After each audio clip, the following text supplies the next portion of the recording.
Hi, I'm Kelly James. And I'm Ryan O'Reilly. And we're Mac and Cheese. And you're listening to Missin Curfew. What's Missin Curfew? It's when you kind of play guilty, but you show up. How nice is a green light on the road, though? No practice tomorrow, no plane, just go. Scotty Upshaw in the clear, and he scores! Right in front, scores! A few laughs, a little bit of fun, and obviously a lot of hockey talk. You're listening to Missin Curfew.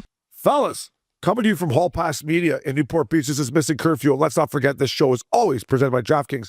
DraftKings, the crown is yours. Oh, the up dog, our boy Richie, fella. How we doing, boys? I am hung cheese up dog Richie hurting. Hung cheese taco salad. Yeah. Yeah, I feel your pain, dude. I got up this morning. It was early. It was like 6:30, and I just thought it was guilty conscience, which guilt is, boys, fellas out there. It's a useless emotion. So if you ever have to deal with it, just find a way to throw it out the window. I got up early and realized I had no car. I left the car at Lupul's house last night after golf before, the four of us hooligans went to the Ducks game. And so I got up and then I'm like, shit, they messed up the routine, dude. I'm taking Ubers in the morning. I'm trying to find coffee. So it was a struggling morning, fella. But to answer your question, I feel much better now that I'm in the studio and I just put in a little lipper. Yeah. So I'm back. I might even have a beer and just keep this thing going. You're going to be, just keep the buzz going. Hey, Richie, keep the buzz going. Nothing better. Yeah. Up dog, did you go to the game last night with the big fella? Yeah, listen, Obi did a great job. All week he set up just a great night. We had Kevin Connolly. Shout out to Cons. Happy birthday, Cons. Happy birthday, nice. Cons. He came down in the Sprinter van, luxury automotive Sprinter van, all the way from LA. We met him at Joey's for a beer, and then we piled in. We had some Labatt Blue Lights on the way to the Ducks game. Shout out to our boy Chris Loomis, who's just an absolute beauty. We pulled right in. We go in. We had Impact Club tickets. This place is just the best. All the food and booze you can drink, and we just had a gentleman's night. Yeah, well, it was a rock. So good on you to put that together for the boys. We needed a night like that with Cons. It was fantastic. Yeah, anything for Captain Cons. The Islanders in town. Richie, his wife and daughter were out of town. They're going to the game again tonight. He's taking the whole family. So he said, why don't I slide down? Can you get loops and ups out? I said, yeah. He's like, can you send the Sprinter van for me? I said, for Captain Cons, we'll send the Sprinter van for your family. Anything you need. For Happy Gilmore? Anything. So does he go down after the game and give the boys a little pump up or anything like that? Or what's Cons doing? And also the Impact Club, and like Uppy said, shout out to Loomis. Thanks, buddy. You dialed us right in. It's a cool thing the Ducks did when they redid their dressing room. It's kind of like the green room at Staples, right? Where you're just down there having cocktails and there's food, full buffet style. So we kind of hung out there much later after the game than the people that worked there wanted. The one girl wanted us to leave so bad, eh? There was a few players beat us out of there. Yeah. Like we were just hanging. Yeah, and then it was great. The security guards had a hard on for me. They were all over me, they almost followed me right into the pisser. Like I was like, fella, I need a little room to pee here. Not the first, because I was trying to get I was trying to meet up with Darcy, and he didn't know exactly where we were, Richie. So I was kind of peeking my head down the dressing room. And the guy's like, "What are you doing? Where you can't go down there?" I'm like, "Buddy, we're just trying to find the GM of the Islanders. He's our friend. Just leave me alone, fella." So we hung out down there, and they came in and said, "What's up?" to Cons. I saw Matty Barzell. He said, "What's up?" But no, Cons doesn't go in the room or anything like that usually. He may tonight because he's sitting with I believe he's sitting with the owner and president tonight. Guys, I talked about this before, and this is, they do this in baseball, but when you have so many years of service in the NHL, you should be given and granted like a gold card, the trump card, whatever you can call it, that you can just go and we know not to go downstairs and just be losers and, hang around. But like, we understand what downstairs is like. We're not like going to be in people's faces and shit. And it's just almost like, just throw us a bone here for a second. We're just chilling. We want to say hi to the GM. A couple of the players came by and said, "What's up?" The coach, Coach Q is a buddy. It's just more like, at some point when you play 600-700 games in the NHL, you should be able to go into a barn and fucking go say hi to whoever you want downstairs, and it'd be no issue. It just shouldn't be an issue. I think so. Yeah. I agree. An all access pass or something. Yeah. Alumni. Yeah, I'm with you. I think is it Major League Baseball that does that? I'm pretty sure. I think Major League Baseball, you're allowed to get 2 tickets, like good tickets, at any game whenever you want. and you get treated. Yeah, I think they treat you like gold. It's almost just Yeah, it should be put in the PA. I would be in favor. I agree with you. I think we should push for that because you know what? Even say like you get 10 games a year, 20, whatever it is, it'd be nice to just have 2 tickets to a game you want to go. Yeah, and you can go down and you can go down and say hi to someone. Go down and say hi to some of your friends. You know, like Matthew Darcy, the GM, me and Uppy played with. You know, we know half the guys on the Ducks. Obviously, it's like we're just hanging out down there. We just want to say hi to our friends. It's not like we're trying to store. I'm not going to store in the dressing room for a fucking Gatorade towel or anything here. No, and I get it. We all have access to a team services guy and our name on the list from a player on the other team. But I just mean like a gold card. And you show that card and people just understand, like, hey, this guy's okay. He's part of the league. He's part of the alumni. Let him do what he wants. Fucking let him have another cocktail. I was doing what I wanted. They just keep their eye on him. The one security guy, then he walked us right out. He's like, you can't take that elevator. We're like, what? He's like, you can't take that elevator. I'm like, what are you talking about? You got to take this one, which then spit us out on the complete opposite side of the Honda Center from where the Luxury Auto Collection Sprinter van was. So now we had to like get called to hustle back around. I'm like, fuck, they really just kind of chewed us up and spit us out, literally. Yeah, but we were good. It was a fucking awesome night. Awesome evening. Awesome evening. Yeah, it was great, but it just the ending part was kind of a little sour taste in my mouth. But no, Loomis dialed us in. And then once Loomis left, that's when the security was like, keeping an eye on us. And they wanted us out of there. The girl that worked there was like, get these guys out of here. Yeah. Yeah. And we were just too much fun in there. Yeah. We're like, one more. Hey, Richie, famous last words, one more. Yeah, one more. I've been caught in that trap before. So then after the game, we went to this little watering hole here, and the Loops and Collins were playing Golden Tee, and I got a bad back. I couldn't even play Golden Tee. So I was just sitting there watching them. Couldn't play Golden What Tee. an athlete. So finally, it's like whatever, midnight. I'm like, the up dog took off. And then we're like, let's go home. Let's just maybe go to Cassidy's for one more. And then we pulled the plug on that. And we got to the Bay Club. And I was about to get out. And they're like, what? No, come on, one more here. I'm like, okay, yeah, one more blue light. And next thing you know, we sat in the parking lot in the Sprinter van for probably another hour and a half, drinking whiskey and drinking booze and listening to Nirvana. Talking trades, talking life, reminiscing on some stories. But Loomis is the man. That whole Duck setup down there in the Impact Club, fellas, if you're in the area, you're coming into a game, it is worth it. It changes the whole experience. I'm speaking of experiences, I know it's going to be good when it's done, but the Honda Center right now is. Are they redoing it? It's like the old redoing it. If it wasn't for Loomis, we still might be driving around in circles looking for somewhere to park. Everything's shut down and it's shut down. They've closed like 10,000 seats. They're doing everything there. They're doing like 2 5-star hotels, 10 places for like 5-star restaurants. You have indoor outdoor parking or indoor outdoor shopping. It's like they want to build like a full LA Live, a 6,000 square foot amphitheater. Like they're doing Buck Diddy. Now it's still in the same place, which if you ask me, is not perfect. They off that goddamn freeway at game time. It's a cage match. And I don't wait. I just cut people off. I get right in there. You have no option in LA to do that. You have to. Yeah. Well, there's only one LA, but we have some room down here to, exercise where this maybe new rink should be, but. It was great last night. Collins is like, God, it's great down here. I'm like, when we started talking about his house up in the hills, he's like, I got to sell that thing. I'm like, why is that? He's like, fuck, I wouldn't mind a sidewalk. He's like, I fucking come over to my place next to I'm on the 405.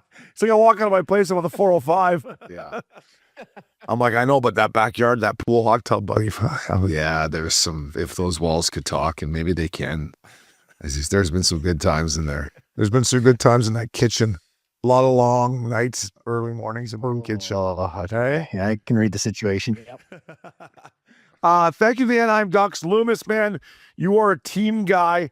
Sticking with the Ducks, our boy KC was at the game against the Avalanche when it was a beatdown. And KC, you got a little bit of an opinion on Beckett Seneca here, fella.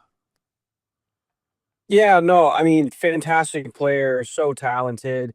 And I just mentioned something to my wife and my dad and my little brother were at the game, and Seneca's just his body language. I they were down by a goal or two, but he was just, I don't know. It was something I noticed, and then 10, 20 minutes later, I heard fans behind me talking about the same thing. Becca Seneca's body language, just upset, swinging his stick around, looking up at the clouds, kicking the boards when he gets back to the bench. Just, I don't know. He's young. That'll probably change, but it's just something I noticed, and it's something I heard fans talking about too. Now, this kid is super talented, and he's going to be a great player for years to come, but just something for him. Maybe a vet can come in, maybe someone on the team, Kreider, one of those boys, maybe give him a little talking to, hey, it's all good. I don't know, shit like that. I don't like to see. So I just want to bring that up. Was he mad or was he pouting? It was super pouty. Yeah. Super pouty. Can't It was a turn off. I was just like, that's just, I got the ick, I was like, what the fuck is he doing? And then I heard other fans talking about it too, so I wasn't like crazy, so I don't know. I got no Just problem. something he'll have to work on. I got no problem with the young kid smashing his stick or kicking the board, just slam the gate. Because we were that kid. Yeah, 100%. Fucking smash a water bottle. He's 30 feet away from the bench, getting off the ice, and he's just like coasting back to the bench, all pissed off. It's like, get to the bench, get off the ice. I don't know, stuff like that. Can't pout. And this is coming from a guy who pouted every now and then. And it's one of my biggest regrets when I used to pout about, poor me. It's bad luck. Well, what's the most obvious thing to watch a player do when, and Kyle, you just hit it right on the screw right on or the head right on whatever the hell that's. You hit it right off the headboard, eh? The headboard, fella. Is not skating to the bench, Richie. It's the easiest thing you can do.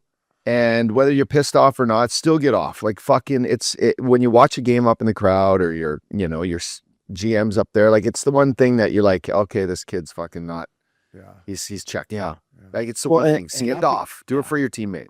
Yeah, exactly. You're trying to set your teammate up for a good shift. Yeah. Get off the fucking ice so your teammate can get in the play and get up and maybe have a scoring chance or whatever it is. But yeah, that drove me nuts. I'll tell you what, that coach Q, he loved playing the piss out of that fourth line. And we had the over, and we're like, me and Luke's like, fuck, I love this fourth line, but why the fuck does Q have him out there right now? Sure enough, they go in there, muck it up, boom, big Ross Johnson gets the net, fucking pitchforks one in. I'm like, that's not going to count, Loops. They're gonna call that back. He's like, what? It was just a great. There was a goal called back. We got fucked by that. Hey, I'll tell you what, Patty Wall, you fucking beauty. I mean, if you ever are in between going over, under, and unders games, Patty Wall pulled the goalie with 8 minutes left. And I'm like, this is that wild. Down 3. This is down 3. Yeah, 4-1 or 5-1? It was 4-1. Take the over. Take the over if you're fucking Patty Wall behind the bench. 8-minute mark. Yeah. I'd like to see a few more chances, actually, that they. All we needed was an Islanders goal because the beauty was going to pull it again. Yeah, they needed Richie in the circle too, by the way. Yeah. There's a lot of draws that were just not fucking snap back. Like, Horvat wasn't snapping them back. No, there was all. But I'll tell you what Horvat was doing a lot of is just fucking blowing snow and turning fucking away. I'll tell you that. He was doing a lot of that. Not only him, I could imagine how many times we sat down in the end in the corner, Richie, and I would see this forward skate from the fucking outside the blue lines, skate all the way to the corner and be this far from the defenseman and just turn. And I'm like, you just skated. Yeah. Bring it to the net. No, hit the guy. Oh, like, you know what I mean? Yeah. On the forecheck. Yeah. Let me tell you this, Hobes. I was kind of watching a couple games dealing with the kids, but I had the game on. The other one was Ducks game on. And Butch Goring, he does the play-by-play for them, said the exact same thing. Yeah. He goes, what are you doing skating all the way there and not finishing your check for?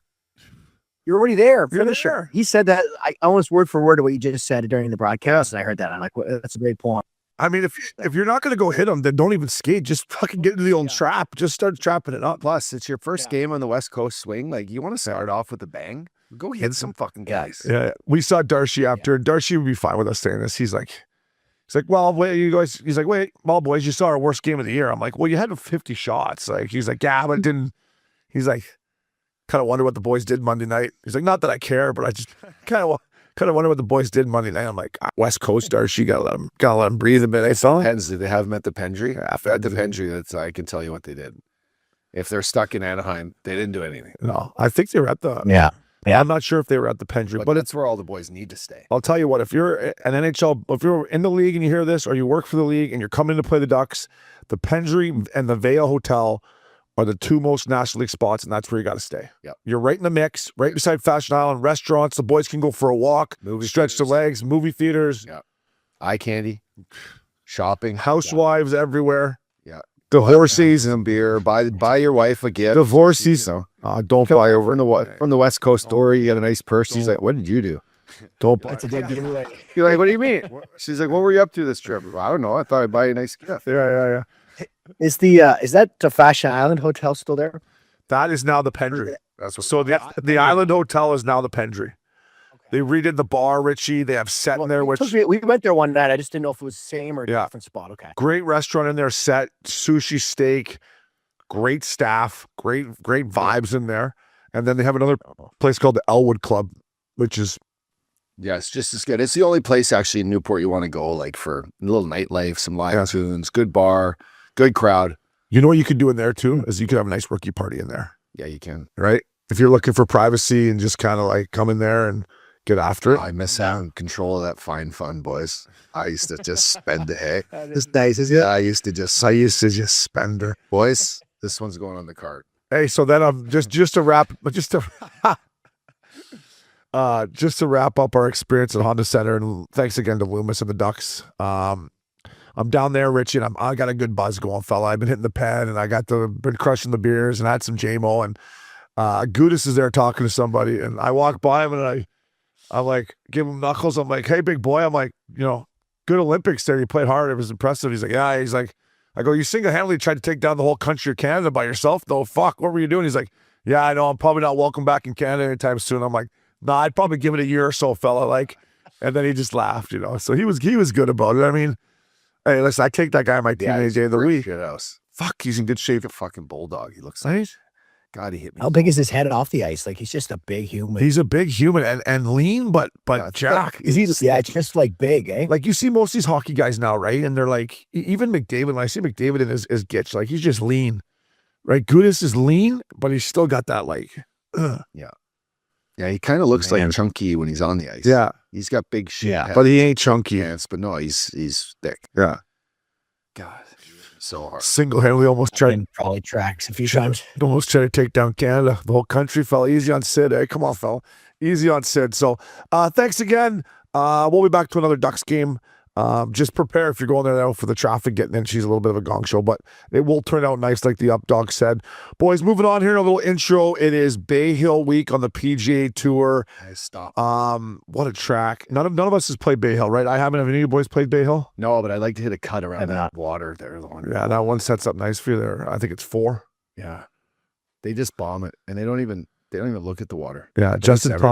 Thomas I was watching in the hot tub today trying to loosen up for the show, and he leaned on this driver and he just tugged her a smidge, and it just hit, came back in the water, and he had to go all the way back and re-tee, and he made a 6 on a par 5, so he salvaged. Nice. Yeah, That would have been triple. so to go all the way back. Did he get to get in the cart to do that, or did he had to go all the way back? He didn't see it go. He never went all the way up. Like he was kind of walking, and then they flagged back. You go. Because he realized where it crossed. Is that what you mean? So he crossed no And land. into the hazard? He landed Yeah. in the hazard. And so you had to go back. So you got to go back. Like if that would have landed over the red line and went in, I think you guys are the pros, but I think he could have dropped it If there. it's outside that red line, and then you can go play it from where it jumped Yeah, in yeah. if it kicked left or whatever, right? Give us a little drop zone, Arnie. Hey, there should be the Arnie drop zone on that one, where you get to just launch one. Yeah, He's he's the man. You teed me right up to where I was going with this. I never got to meet Arnold Palmer when I played for the Lightning. It was one of my requests. I asked him if I could, if they could help me out going to Bay Hill and meeting him. It never worked out, but every time this tournament comes around every year, how much of a beauty he was. The reason he was the king. I mean, he flew his own plane. He started the golf network. I mean, you want to talk about a guy's guy? Arnold Palmer, man. I mean, I remember Swishy asked us who if you could put a foursome together of every sport, and you said Arnold Palmer, and I would have loved to get drunk with Arnold Palmer. everyone that always talks about him is semi the same unique story of just the time that he spends and the conversations he'll have with you, and then how much of a ladies' man he was. So Yeah, those 3 combos are what legends are made of. combo salad. Combo pack. That's a combo pack. But like I guess with him every day, same thing. Go play 18 holes, sit in the clubhouse with his boys, play cards, have some drinks. Like, I guess you never saw Arnie like, oh, I gotta rush out of here. Like he enjoyed the hang, Richie. It was all about the hang with the king. Well, I'll tell you what. I never got to meet him too, but I always loved him. But I got that photo in my garage hanging with him and Jack smoking the darts in the golf course, and I just love that photo. I just sent it to you guys in the group chat, but I just love that photo. It just sums up Arnie and Jack back in the heyday. Maybe we should I got the same I got the exact same picture, although mine doesn't say Masters on it. That's a nice touch. I got the exact same picture. It says smoking on the tee, and it's those two beauties just having a little fucking Parliament light there. Well, how far do you think we got? Throw it up in the wind. Let's see where the wind's going here.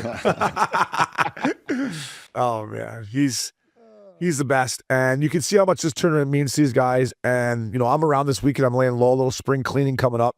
I'm going to empty out Mac Miller's entire closet. Just leave the dental floss bikinis and a couple fucking pairs of jean shorts. The rest is fucking gone. Hey, the rest is gone, boys. I'll tell you what. This course though, as the week goes on, it gets tough. nasty. Yeah, it gets tough. It's a sign of a good golf course and a good tournament is, you know, how hard it can be for the boys because they're just fucking lights out. They're shooting 20 under just with their eyes. Daniel Berger's already at 9 under. He shot 9 under today. That's crazy. What is that, 63? I just go out there and shoot 63, huh? 63. Just go drop a 63 on it. How are you? Even at Riv, like, you know, a couple weeks ago, they almost hit the all-time record of low score. I think it was 19 under was what. These guys are good, man. Yeah, they're good. They're so good. I got through the grapevine. I heard yesterday we played with this guy H, and shout out to Matt Kelly, good guy, both members at Riv, and they said they had a dinner with Tiger before the tournament, and the talk was that he wants to switch it up and get this tournament as a FedEx playoff event at Riv, and they would basically just slide into the fall, take this tournament, throw it out, boom, bring it to it, because you know, come playoff time, Riv, big city, exclusive golf course history there. Kind of want to, you know, get the mix going for the playoffs there instead of these random courses all the time. And I would say this about the West Swing. I mean, I like it because in January there's not a whole lot going on, right? We're all recovering from the holidays, and you know, they play the American Express in the desert, then they go right into San Diego, then they go Wasted Management, and they go Pebble, then they go Riv. Yeah. But at the same time, it's like, does it get enough attention as it should because it's so early in the year, right? It's like fucking, you kind of... It just looks... It should be me later. Too, right? Boys, it looks so good on TV that, you know, and we know what the fall's like here on the West Coast is amazing. The golf courses are perfect. And I just... Part of me thinks like a nice fall stop here for playoffs would be a big showing. August, September, October out here is money. That's the best months, probably. Yeah, there's rumors. I've also heard. I'm with you. That'd be a great move. I've also heard rumors that they want the first tournament of the year to be the Wasted Management, Rich. Start off with a bang. Start off with a bang. It's the last, obviously, week of the NFL with Super Bowl, and then you get going from there. That's kind of what, because I just heard Tiger talking about how it's so hard to compete with the, you know, the big shield of the NFL. So why not just start that as the first week? That'd be kind of cool. Yeah, I think so. Yeah, I like that. What do they usually start now in Hawaii? Yeah, so they used to do Kapalua there. Or whatever. They used to do Kapalua there, where all the champions went. But ever since the fires, I guess that place isn't exactly in perfect shape. Watered anymore or something, yeah. Yeah, so this year they started at the Sony, which is a old school tournament, been around forever. So they go Sony, right into the desert, the American Express, right into San Diego. And then you come here. Yeah. Or you start in Palm Springs, and then you do the first week open in Palm Springs. Yeah. And then you come here. Yeah. To Phoenix. I don't know. Yeah. I'm with Uppy, though. I think if you move that, it's going to be huge. Those courses are so great, though, too. This is Tiger's idea, eh? Yeah. I don't know if it's still debates there, but and the weather at Pebble Beach, though, is unpredictable in January, too. Let's talk about Tiger. I was going to wait to get this guy Labatt blue, but let's talk about it. So the other night I'm watching some hockey game that's just god-awful. Like, I even have money on it. I'm like, I can't watch this. I forget who the teams were. It doesn't matter. So I flip it over to the TGL, right? And it's the last fucking few holes, and it's to get into the playoffs. And it's Jupiter, which is Tiger, Homa, Kevin Kisner, and Tom Kim. And Tiger throws the hammer. Homa makes birdie. They get 2 points. Next thing you know, Tom Kim gets a fucking hole-in-one, and the reaction in the celebration, boys, it's the best golf reaction I've ever seen. And the reaction of Tiger Woods alone, I think, just skyrocketed this TGL forever. I mean, Rich, I don't know if you saw it, but like the celebration and Tiger going like, yeah, like how much he cared about it. I'm like, this is Homa jumps up in the air, knocks over Kim. Kisner's doing like the fucking Richardson peacock. Funky chicken. Yeah, it was unbelievable, man. Like it was raw emotion.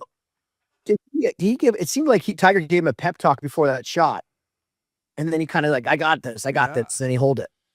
So like it was kind of a lead up too, which was kind of cool. It was unreal. Yeah, I don't know if I'm going to be the one to take down this whole thing, but is this rigged or is it rigged? Updog It thinks could be rigged. Updog I mean, thinks They it won plays- Tiger in the sure it could be. playoffs, boys, and it's hitting against the screen. The thing could have been fucking hooked about 40 yards left. No one. No one would know. It hits that screen. It sucks back 10 feet. It goes in. Tiger's in the playoffs. We're fucking we're taking over ESPN. Scott Van Pelt's fucking got something to talk about. I mean, you can't say I wouldn't. You can't say it might not happen. I don't know.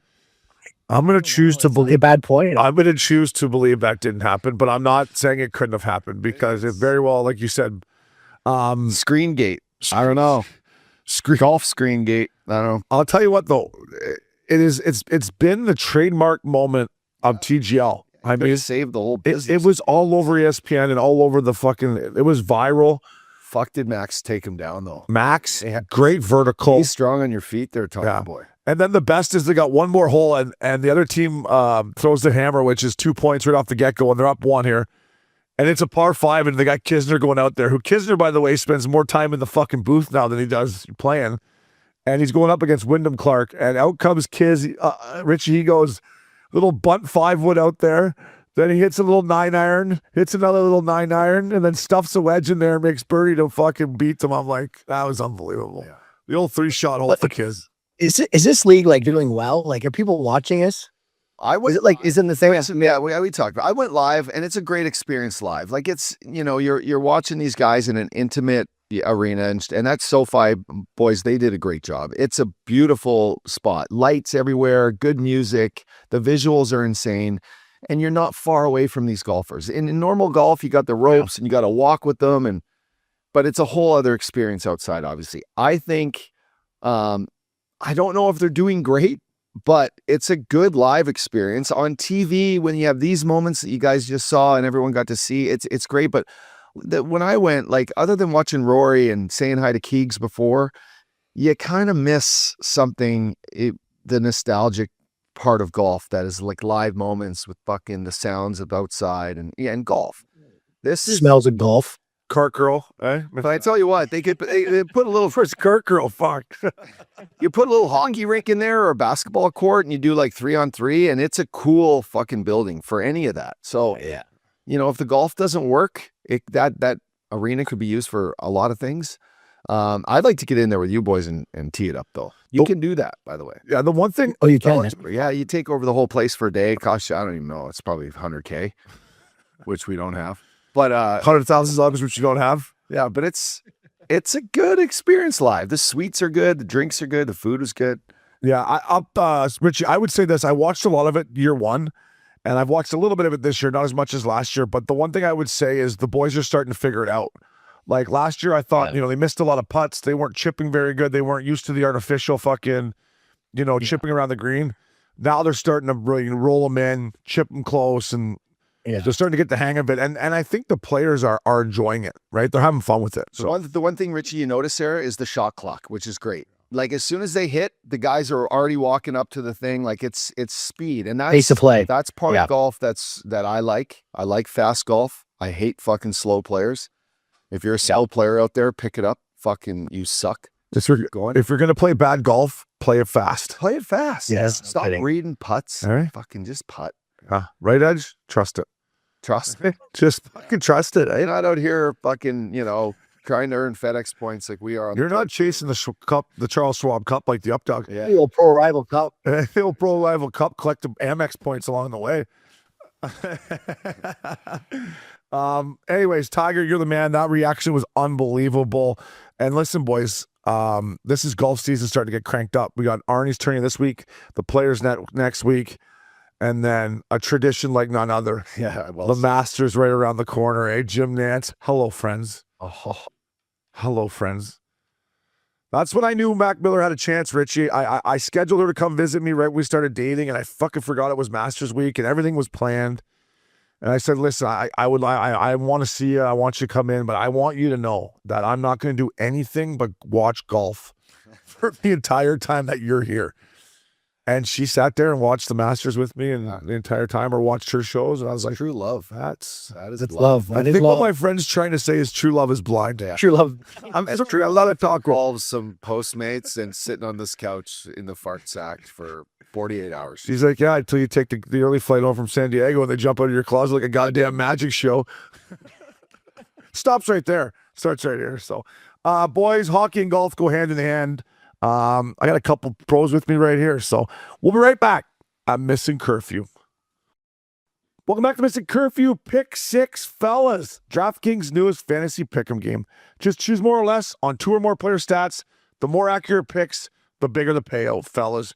Richie, I saw that you were firing there the other night, buddy. How did you make out? I let one fire last night, but how'd your pick 6 do there the other day?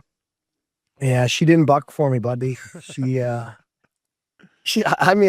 sniff around the 4 for 6, 5 for 6. That's kind of my go-to. I got one 6 for 6, but the one that got me, Morgan Geeky got me. Didn't get it. I needed a point, and Vasilevsky needed more than 25 saves, and he couldn't get it. So, Against Minnie. yeah, 4 for 6. Yeah, against Minnie. I thought Minnie could just get 25, 26 shots. I mean, not asking a whole lot. But yeah, I'm gonna go back in there tonight. I'm trying to tweak some things. I might do some shot blocks tonight. I don't remember that. Defense. I need some face-offs in here. That's what I need. Yeah, there should. For the guys. We'll just get the Richardson face-offs. Hey, that's what we need. We need the Richardson's face-offs drafting. Full segment around just snapping it back. And then you snap it. Then you should be able to bet on how many times he gets kicked out during the game. Richardson over under 5.5 kickouts. I'm taking the over on that. He's gonna be cheating all night. He's gonna get that fucking nose in there. He'll be cheating. I love that you're going defense though, brother. I love that you're thinking block shots. I like that. I don't know, because I mean, she ain't going. You gotta mix it up a little bit here. I'm looking at it as we speak, just to kind of get my head around it. Yeah, I tell you what, that was a little mini statement win there for the Wild. I mean, I know it's Eastern Conference versus Western Conference, but Tampa came in there and I watched that game and the Wild stuck it to him pretty good. Do you think Wild has it, in their cards? I think if they pick up Vincent Trocheck here in the next couple days, they need a center. And I would say if they did that, chance as anybody. They have a good chance. They might be the favorite. Really good chance. Yeah. I mean, obviously, I get past Colorado and Dallas. We're going to get to the deadline stuff. Listen, boys, I got a little bit of humble pie here when it comes to the pick 6 after my big Olympic hockey 36Xer here. Going the game last night with Collins, I thought he'd bring some Islanders luck for us. They had lots of shots, but they didn't come through, and I went 0 for 6. You should get your money back, DraftKings, if you go 0 for 6, but Barzell over 0.5 point, no. Holmstrom over half an apple, no. Horvat over 0.5 point, no. I went with Killer, that veteran beauty, over half a point, no. Lee over 0.5 point, no. And Schaefer over 0.5 point. So I got absolutely, completely skunked, but I may go down the Richardson path tonight. I may look defense, shot blocks, maybe saves, mix it up here. But listen, boys, it's a lot of fun, and you can ride the upside with DraftKings Pick 6, so get involved. You got to have some skin in the game, boys. And always gamble responsibly. Moving on here at Missin Curfew, Updog and Richie fella, get that guy a Labatt Blue. This segment is brought to you by Labatt. Brewed for the chirps, the rivalries, and the sacred art of trash talk. Labatt, brewed for the roast. Boys, before we get into that, I saw a clip of the new GM, or the new head coach, Joe Brady, walking the new stadium in Buffalo. And I had to text our boy Jason. I mean, this stadium looks... It is the blue lights are going to be flowing through that new stadium. Yeah, and hopefully the wind chill is just a little less. Yeah, up so it's open ups, but it's basically covered, so it's not going to be like humming. We get to watch Josh Allen sling it next year. Next year, buddy. It's open there. Come September, it's ready to run. It's almost done. Good for Buff. Yeah. That's going to be, hopefully good they for can Jason. find a couple receivers too, and then, get this thing moving. Yeah, I wonder if Labatt Blue, if they obviously have a suite there, probably a little bigger suite than at the old one you would think, right? They're going to take care of the boys, yeah. Yeah, we're coming in. Jason, did we see that stadium last year? Or no, I don't remember seeing it, fella. Yeah, sorry, hey, buddy, by the way, that sums up your fucking trip to Buffalo right there in that shell, because the stadium was built right beside the other stadium. Oh, yeah. It wasn't beside the bar. I didn't see it. If you're looking for Richardson, he's over there by the bar. The best was the team picture we took at the end of the night in the fucking cold parking lot. The look on your face, you were just like, You're like, get me out of here. here. Mister, get me out of here. Anyways, Jay's talking fellow tour, Labatt Blue, KeyBank Arena. Breaking news from Ice Pick, though, to tell me, because they traded for DJ Moore this morning, the Bills. Yeah, they did. Nice. That's what we need. Nice. That's a legit number That one. is, yeah. Chi-Town gave him up. Yeah, I know. I was He shocked. was catching balls like left and right. He's so clutch. Yeah. And they gave him that huge extension the other year on Hard Knocks. So I'm wow, good for this. Yeah, 2 years ago. Yeah. Yeah. I'll tell you what, I like DJ Moore. I was kind of hoping they would go after Mike Evans just because he's like, what he would bring into that locker room too. Like the way Tom Brady talks about him, he just seems to be like a guy that can lead by example and have that trickle down effect, right? To where everyone else kind of does the same way Well, he it's does. a start. I mean, that's a great player, and maybe they add him. Maybe. Up dog, who are you dishing an ice cold pristine Pilsner to, fella? Fellas, I'm going to go with Leon Draisaitl. Little 5-point night the other night. He scores a big goal to tie it up and then ends up assisting on Evan Bouchard's OT winner. 5 points, I mean, hard to come by, Rich. Hard to come by for me. I never had a 5-point night, but maybe 5 kills. But three apples, guys. Oh, Chattis. Yeah, that's a good roadie. I would say, this is the part of the year where the Oilers, they either step on the gas, which they have the last couple of years, and prove everybody wrong come trade deadline. But when the guys are leading the way like this, Leon fucking steps up. It's a big night. He hadn't had 5 points in a game since, I think, 2022. So this is huge and well-deserved of a couple cold Labatt Blue Lights after a night like that, fellas. Yeah, he deserved at least a 12-pack, maybe a 24.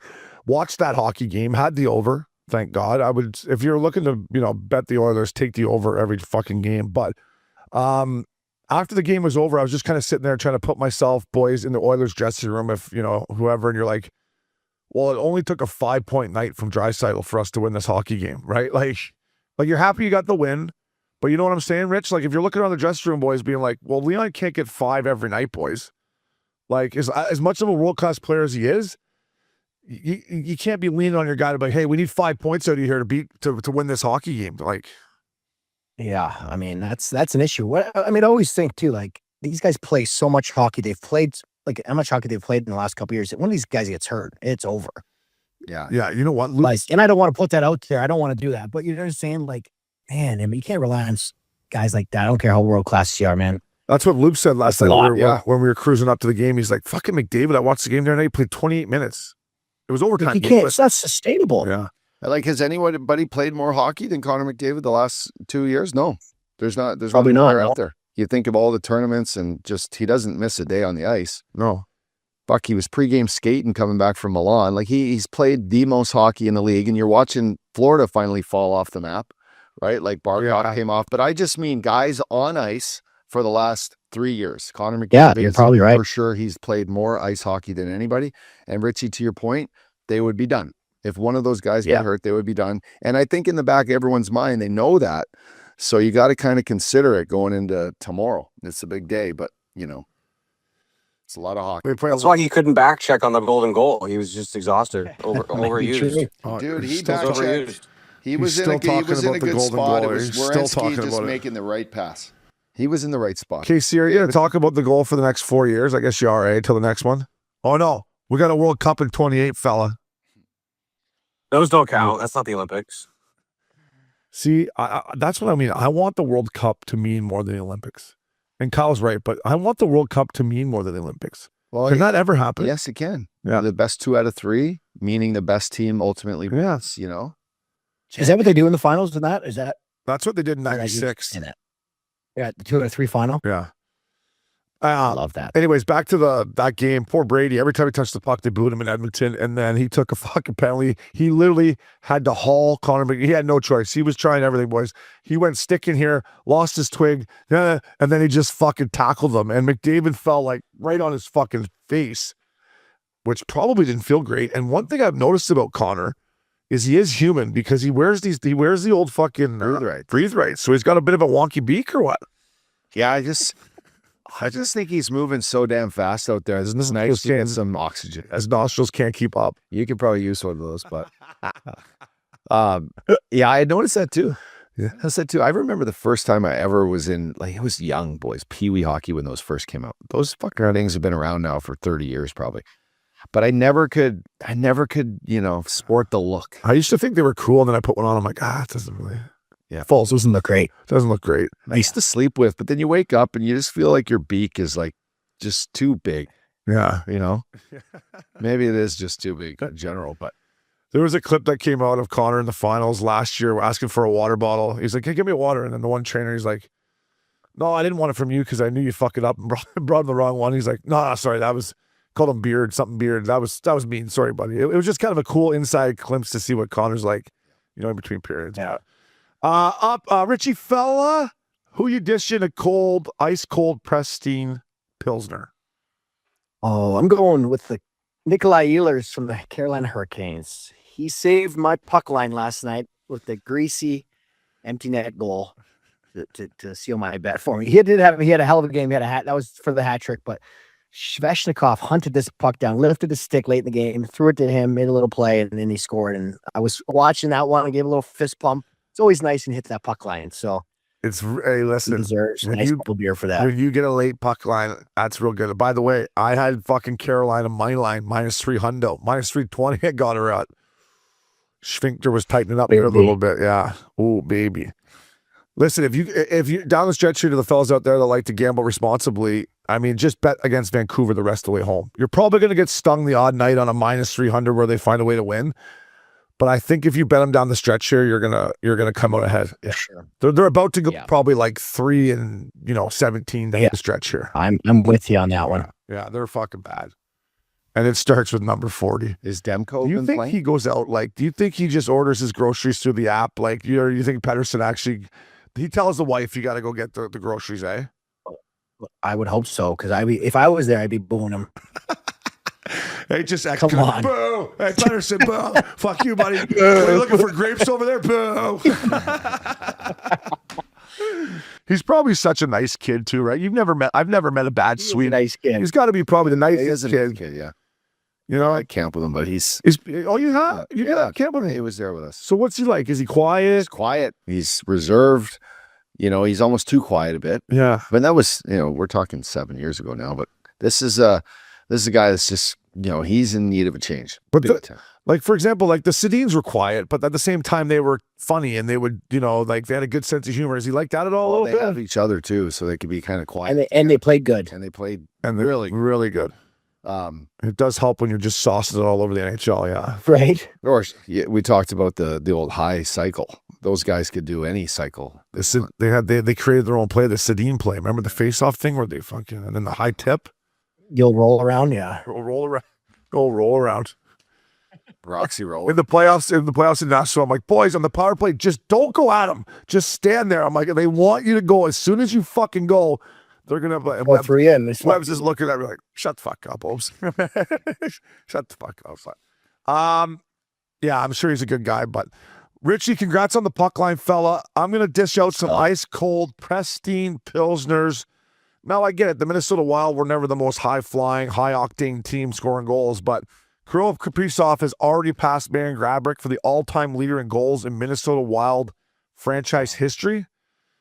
I mean, to me, that's pretty impressive, and Gabriel was an absolute beast. You talk about a guy that you didn't want to get in the foot race with. Like, remember when he would take those 2 or 3 hard strides and he was just fucking gone. One of the best at it. Yeah. One of the best at it. So KK97, I know you like a nice cold Labatt blue, fella. Congrats on that.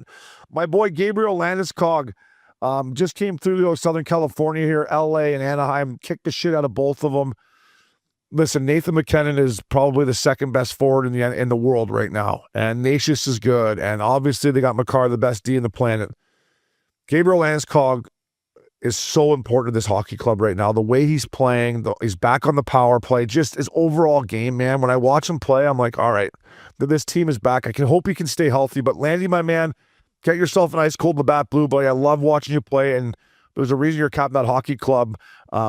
Without him, I don't think they can win. So I hope he stays healthy. And then last but not least, Updog's boy, Coach Q. Never officially met Coach Q. Played against him in all those Chicago Blackhawks, Vancouver games, series. Sorry. Richie, I know you love him. Updog, I know you love him. He comes out, we're half cut. He comes out and we're shooting the shit with him. I say, Coach Q, congrats on 1,000, buddy. Finally, nice to meet you. We're kind of breaking it down, talking about some places he likes in Newport. And he said, hey, how's that show of yours doing? Can't be doing that well. You haven't had me on it yet. I said, hey, we tried to get you on, but you're too big of a beauty. You keep giving the boys 2 days off. Every time we want to come to the rink, you guys aren't there. And he had a good chuckle about that, Richie. And then he's like, all right, boys, good seeing you. And what does he do? He pulls out a 1,000-win cigar, hands one to Updog and one to myself. He's like, all right, boys, we'll see you later, eh? It's like 1,000 wins, 4 cups. All Was a beauty. I'm like, peanut butter. I'm like, this is Jäegermeister. Jäegermeister. This, Yeah. He came through the hallway. So that Impact Club, there's windows and you see the trainer's room and it's just before the guys like roll into the room. And he's in the trainer room fucking high-fiving all the trainers, just all, jumping a joy. Like no one loves winning more than that guy. And he's done it a lot. He has done it a lot. yeah, he's awesome. I mean, it was just finally nice to meet him. And everyone that plays for him absolutely loves him. So Coach Q, you beauty, get yourself a Labatt blue. Moving on here, boys. Deadline day. It's coming up tomorrow, I believe, 3 o'clock Eastern time. There's already been some moves made. I'm going to start off here, boys, because this one hit close to home for me. My boy, Weegsy, baby. And I was texting him, I got to be honest, I'm like, you getting traded or what? Fine. Can you come to the Ducks? He's like, I think there's some other teams. And then I'm like, hey, let me break the trade. And he's like, oh, you're doing some NHL insider now, Obes? I'm like, no, not at all. But wouldn't it just be kind of funny if I fucking broke the trade for you? And next thing I know, I believe Elliot Friedman broke it, and it's Utah. And listen, we all love Ryan Smith. He's every owner in the NHL, if they could be like Ryan Smith, would be great for the NHL. Weegsy baby's headed to the Utah Mammoth. It's a great pickup. Like Weegsy said, I'm so excited because everybody I talk to there, all they talk about is how well they treat the players, how good the facilities are, how great Ryan Smith is. Just, they got a good team, obviously. And to the fans of Utah, fellas, listen, you're getting a great person. And I think this is going to rejuvenate him. Obviously, he loved his time in Calgary, wasn't going well. So I'm excited for Weegsy baby. I am now officially, I was always pulling for the Mammoth, but now Updog and Richie fella, I put a fucking future bet on them, plus 3,300 to win the Stanley Cup. I know it's a long shot, but you pick up my boy Weegsy baby, I'm going to put some money on you. Yeah, and I don't think they gave up a whole lot. Like the 2 second-round picks. 3 second-rounders. 3 second-rounders? Yeah. I just think you got Weegsy, who is a guy's guy. The team loves him. He has fire in him right now. Boys, whenever you get traded from a team that goes on and wins 2 cups, the fire, that doesn't leave you. You're a champ. You want to win. I feel like this is a group of guys that needs, they need to keep Schmaltzy there. They've got Kells. They've got, Gunther locked up. This is a great play for a core piece. And you're moving out some guys that haven't really been, Monta, whatever. This is a guy, Weeks is going to run their PP. Sorry. I love the deal. Folks. Yeah. I think it's good for both sides, to be honest. Calgary needs to rebuild. They get their picks. They got a couple prospects to get an NHL player in Mata. And then Utah needs to take a swing here. And that's what they just did. I don't think they're done. I think they're going to get a centerman here before it's done. But Bill Armstrong, we talked about this the other day. He needed to do something. Yeah. And this is a big move. And he's signed. He's a great guy. They have a great feel going. I can't wait to cheer for them now. They're like, I think it was just a great move for both teams. Yeah, well said. I'm all in. And to the people of Calgary, I think they know this, but Weegsy loved it there, and he didn't really want to get traded, right? He didn't. He wanted to be there and be part of the solution. It just, unfortunately, it's the world as we know. It's a business, and if things aren't going well, you gotta move on with your pieces. But you look at their back end right now. Like Weegsy's not playing tonight. They're playing in Philly. He's obviously got to wait for immigration and shit like that. But for here, let's just say we go Sergachev, Weegar, Nathan Schmidt, John Marino, Ian Cole, Sean Dursey. I mean, Richie felt that's a pretty solid back end there. And I was talking to Loops last night about. He's like, I haven't watched the Mammoth. I'm like, listen, they got a little bit of everything. Loops. They got some high end talent, and then they got some fucking meat and potato with McBain and Lawson Krause and O'Brien. I'm like, they kind of got a good mixture, if you ask me, boys. Yeah, I mean, I just think they need a centerman. Look at their center depth. That's right. That's where they're lacking right now, in my opinion. They need a top 6 center. I know they're hard to get, but they got it. If they're getting Weegs, take a swing at another guy. They have tons of prospects, tons of picks. It's time to use them. Trying to cash them in. Do they got enough room to fit Nazem Kadri in under the fucking cap, or they probably? I'm sure they do. Yeah. Does Mini? But anyway, Anyways, he's a big. I mean, that would be a great piece to anybody. yeah. And I think they do have some cash. I mean, I could check that out. Yeah, that would be. Yeah, I think. Well, I think with Utah though, like Utah wants to stay in a certain age range where they can have guys in a certain age pocket. You know what I mean? So I don't know if Kaz or Nas is the guy, but you know what I mean. But they're trying to keep guys under 28 or in that grade, 28 to 30 range where they're still not. You know what I mean? They got almost 5 and a hook in cap space right now. I hear what you're saying though, Rich. They're probably just like, do we want to bring? And I love Nazem Kadri's game. I take him on my team. But I hear what you're saying. Do we want to bring a guy who's played a lot of hockey, is getting older? Do we want to put that term on our stress level when it comes to managing our cap and managing our whole organization? Yeah, and they're trying to build a team to win for the next 5, 6, 7 years. You know, and that's competitive for that span. So I don't know. I just don't know if that's the fit. And Bill Armstrong's demo is trying to build the younger team up. And that's, Weegs fits that kind of still younger side. So we'll see. Yeah, and I saw Bill Armstrong's presser about Weegar, and he talked about Weegsy baby's ability to move the puck. And that's what he can do. He can break out, he can make a play, he can break pressure. So Weegsy baby, congratulations, fella. I'm officially a Utah Mammoth. I was already a fan, but now I'm all in. Smitty, Kells, Nicky Schmaltz. Go get it, boys. And I'm with you, Rich. I think they might make another move here before Friday. Moving along on deadline day here, fellas. Updog, you've been sniffing around your old squad there. Colton Parayko says, obviously not a fan of Chippewa Street. Does he not know that last call is 4 a.m. in Buffalo? I don't, yeah. Does he not fucking know? Has he been watching what's going on there in the last month? Text him about the wings, Obes. Text him about the wings. Does he not know how good the fucking blue cheese dress is there and how cold the beers are? I mean, if he doesn't, I'm going to shoot him a quick note. Yeah. Be like, hey, bud. So he declines that move up, dog.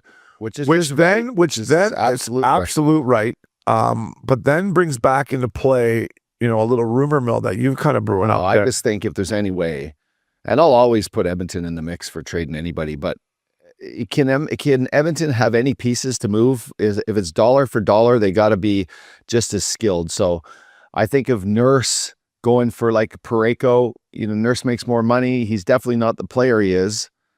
And I just don't know if that benefits St. Louis or not. But what I would love to see happen is St. Louis, they're having an off year. They can move some pieces out. They can be younger next year. But yeah, like Nurse and Nugent Hopkins, and then throw in a goalie and try to get Binner, try to get Parayko, maybe steal Shen. That would actually give Connor McDavid some pieces of good leadership and some fucking back end help, and a goalie that is proven to step up in big moments. And if the Oilers had Bennington for a cup run or a playoff run, I mean, they might be able to squeak by. It would be the answer. Updog said, I'm with you. This would be a blockbuster, and Stan Bowman could pull something off like this. This would re-energize not only Connor McDavid and Leon Draisaitl, the whole city, but so we're basically saying Nugent Hopkins, Nurse, and Jari for Binnington, Parayko, and Braden Shen. And we did the math here at Missin Curfew. It adds up here for the cap-wise, right? It's pretty much same dollar coming in, dollars going out. It's the exact same dollar and dollar. Yeah. That would be a splash, Rich. That would be unbelievable. That would be unbelievable. Trying to get Nurse off. Getting Nurse out of there. And the thing about Nurse is it's contract alone, right? Like obviously his contract, he takes a lot of heat in Edmonton. But if you look at him as just a player, he's a 3-4 defenseman, right, Rich? He's just making too much dough. I'd say he's a 4, and if he's at $4 million, you love him. You love him. Exactly. It's not. I mean, you're always happy for the guys making money. It just doesn't work when you're trying to win when the guy makes too much money. Like let's say Parayko does go. So now if you're the Blues, you're top 4, and Justin Falk might get traded too. But as of right now, you would go Philip Broberg, Falk, Cam Fowler, Darnell Nurse, Tucker, and some other young kid I've never heard of. I mean, it's not, I don't think it's crazy, Uppy. I don't think it's like, wow, this is fucking nuts. I know, but both Nurse and Nuge both have no trades, so that's not perfect. But my Twitter went buck diddy on St. Louis Blues fans going, what? How does this benefit us here? But Anyway, It doesn't benefit him there, but it's just kind of, well, yes, he does, because you're getting Ryan Nugent-Hopkins that's a big help. at fucking, what does he make, $6 million or something, $5 million?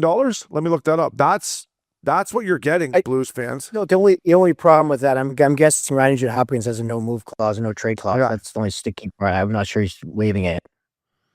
Okay, but let me ask you this. Let's say, and Uppy's right, as a player, you have every right to turn down deals. I never had a no move. God, I wish I fucking did.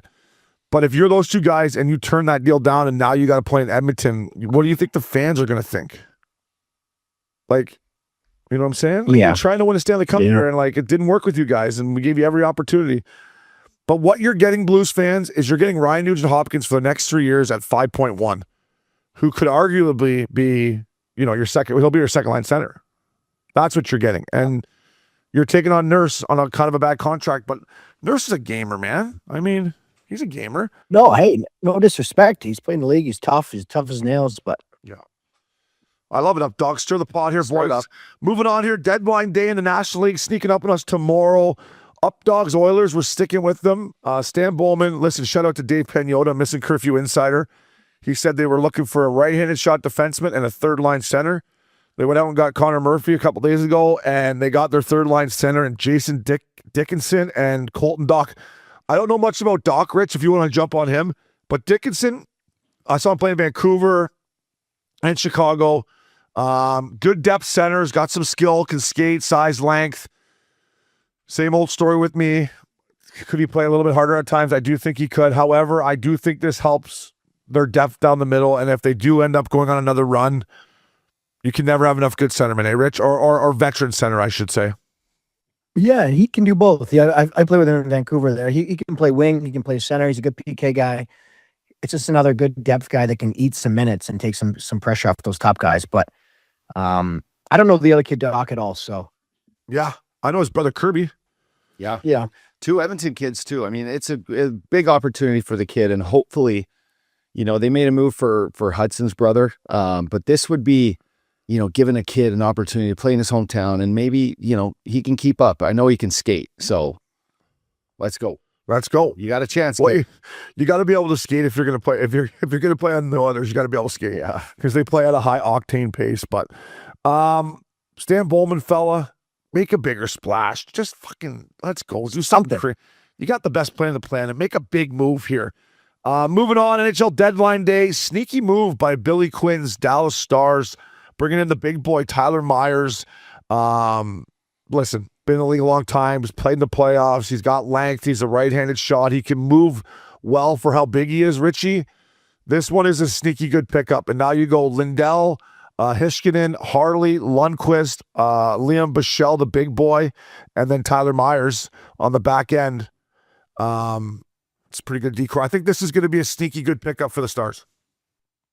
yeah, there won't be a lot of room out there on that third pair there, will there? No, keep your head up. That Bichel's a beast. He'll hit you. He'll fucking drill you. And that Myers will play hard too. No, he will. And there's just the length of those two guys. There's not going to be a lot of real estate. But I think it's a good move. And I never knew that he was the only kid to ever, Texas kid, born in Texas to play for the Stars too. So it's kind of a cool That's awesome. little thing too. Yeah. Yeah, it's nothing wrong with having a little length, eh, Rich? Nothing wrong with having a little. Right? You gotta have a little length there. Little girth I too. could Yeah, use it helps. scrape the sides there, not touch the bottom. But boys, a couple more here. There's been some moves. Real quick, the Minnesota Wild, who I do have some skill in the game, go out and get the big boy Michael McCarron. Is that how I say his name? The big boy for Nashville. Like this move, big boy. He will chuck him. He can kill penalties. Decent in the faceoff circle, right, Rich? Yeah, no, he's great, really good in faceoffs. Yeah. And the Heavy. one thing to me, and this is what I want to talk to you boys about, is you saw Stammer's, interview in between the first and second. It was a tough day. Andrew Burnett comes out after the game and says it was a tough day. So that's how much this guy meant to his team and how much they're going to miss him. And if you're Billy Guerin and the Minnesota Wild, it's like, wow, we're getting a quality person.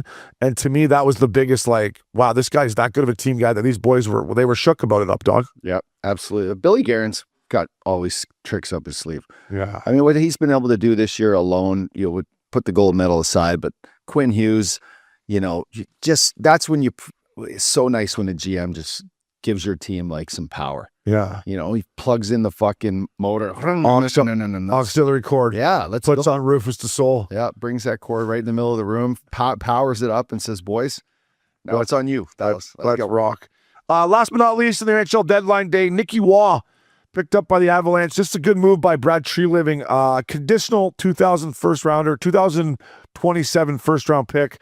I don't know the conditions. Probably if they go to the conference finals or some shit. But the Leafs are in desperate need of getting first round picks. So Brad, good on you, boys. More trades to come.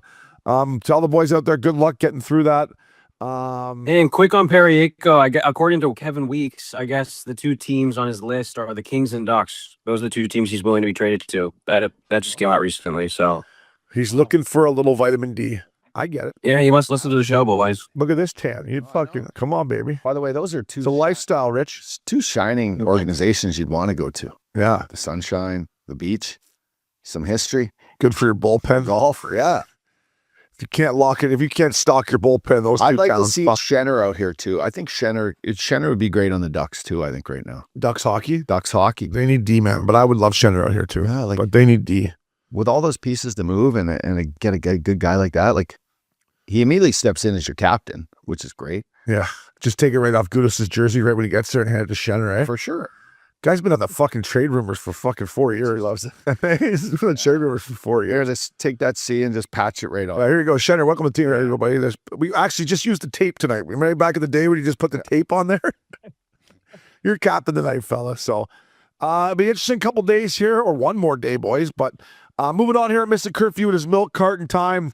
Shea Theodore, I love you, buddy. I sat beside you your rookie year in San Diego. I knew you were going to play in the NHL for a long time. I wish I could skate like you. But fella, I'm fucking putting you on the milk carton because you got one hit as a defenseman. All year he has one hit. How is that even possible?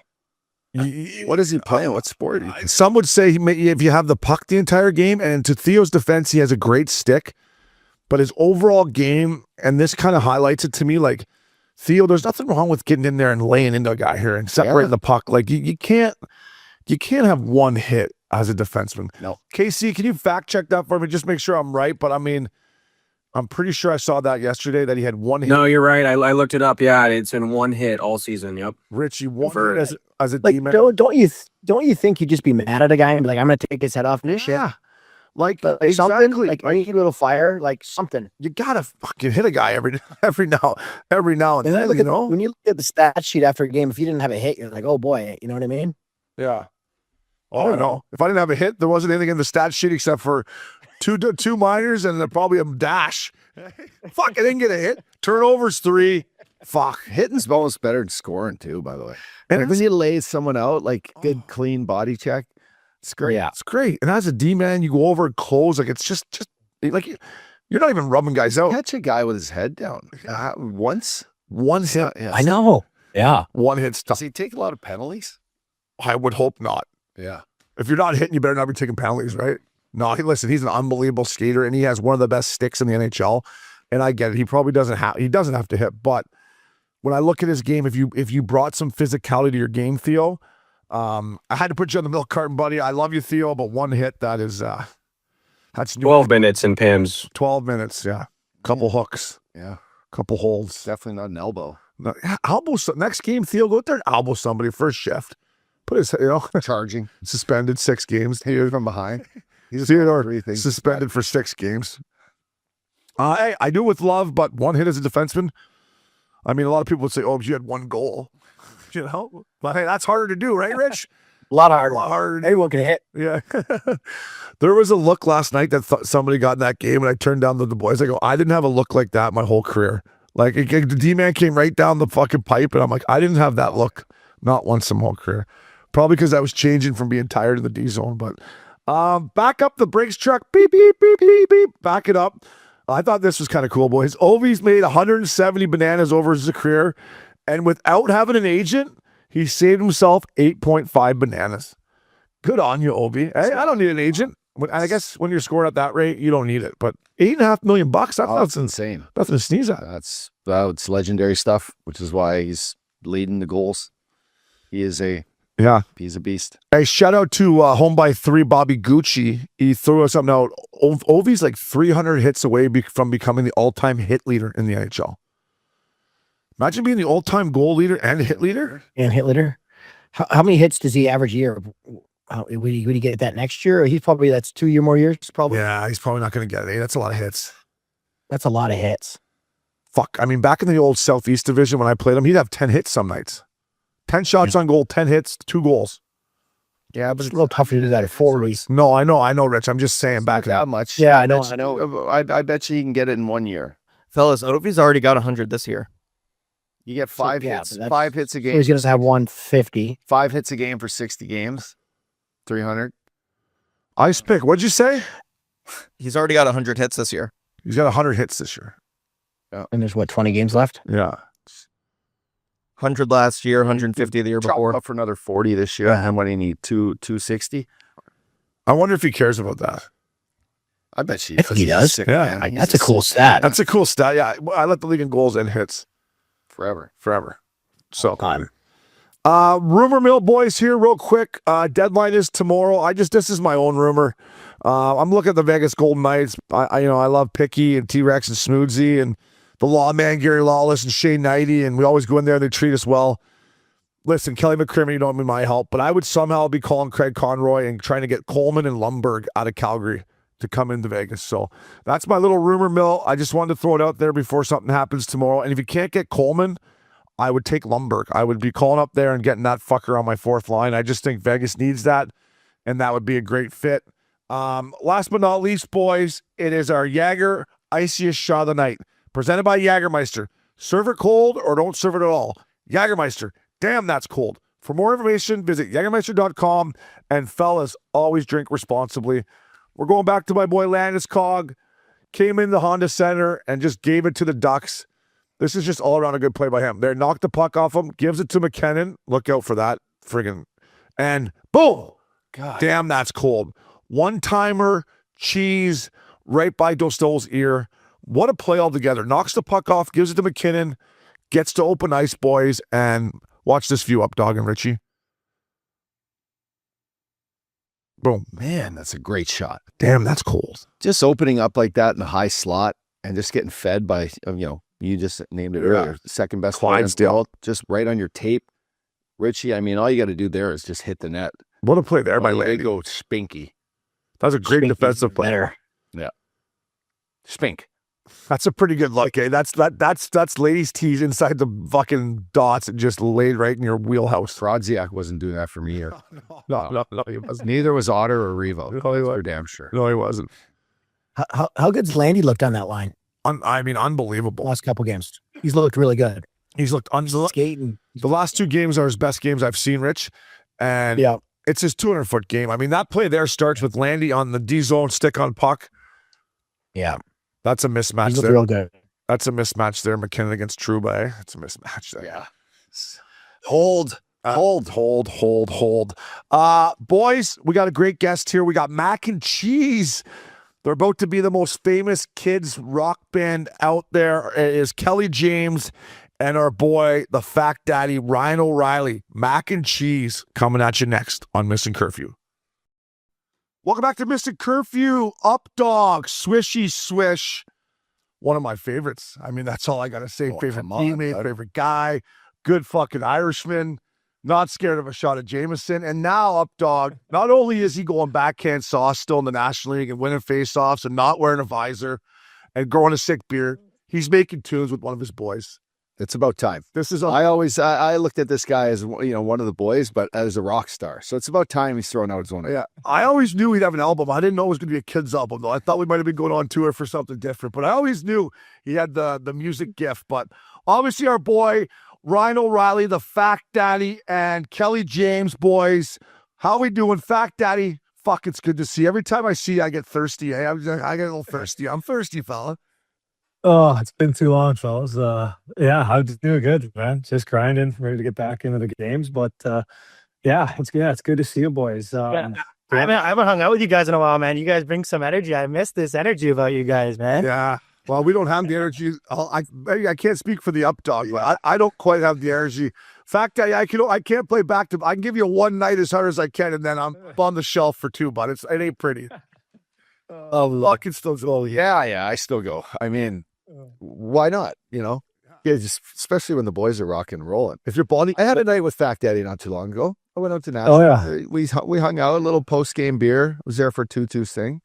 But it's always nice to catch up with the Fact Daddy when he walks in post game with a nice suit on. Look Taylor ice, eh? Yeah, ankle showing with the ice. some sort of Vaseline or the LA looks in the hair. He'll pull the Vaseline right out of the front. He is. Anyways, boys, thanks for joining us. Mac and Cheeze. How did this start? Kelly, I guess we'll start with you and then we'll go to the Fact Daddy. But I remember I saw Factor maybe a couple years ago and he had mentioned something to me. And listen, I played with the Fact Daddy. Updog knows when we went to Bonnaroo, we always knew he could snap it. But how did this kind of get going and become a real thing? Yeah, I mean, like you guys even just touched on before we got on here, is just there's obviously like an energy Ryan has. Like I said, I know it's kind of half joking that like maybe one day we'd be listening to some sort of rock and roll album from Snoop Dogg or Fact Daddy. Because also I keep getting confused. You guys call him the Fact Daddy, and I got to get used to getting back into calling that because when you're around him, it's like he is the Fact Daddy.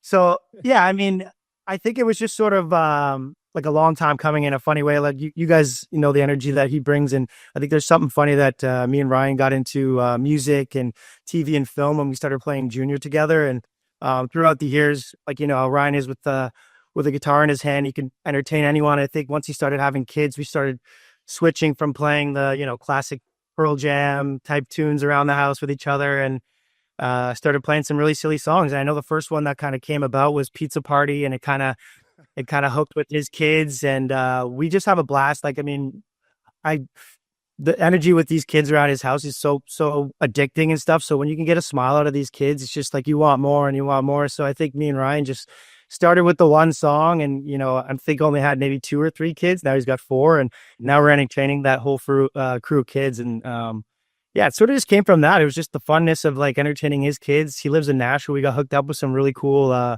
musicians and really talented people out here that really brought our idea to life. And yeah, it just sort of started from the idea of wanting to entertain his kids and make them laugh.